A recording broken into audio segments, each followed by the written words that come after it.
Welcome back to my channel, Smoking and Grilling, and today we cooking with me, AB.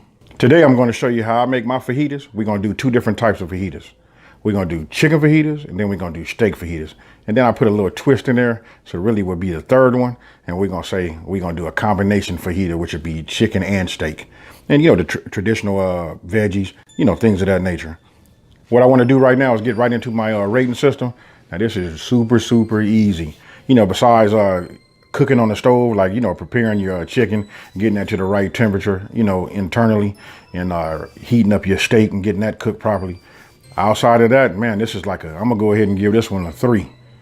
You see that? 3. Very easy. Then when you put it together, you can put it in separate dishes, put it out on your plate, put it out on your table, and then you can ask your family just to go ahead and serve and make them how they want to. Some people use cheese. I use cheese. I got guacamole. I got the traditional veggies. You know, gotta have the lime. When you say, listen, when you say fajita, you gotta have the limes. Got the limes. So here's a little sneak peek of what we're gonna have. So with no further ado, let's get it in.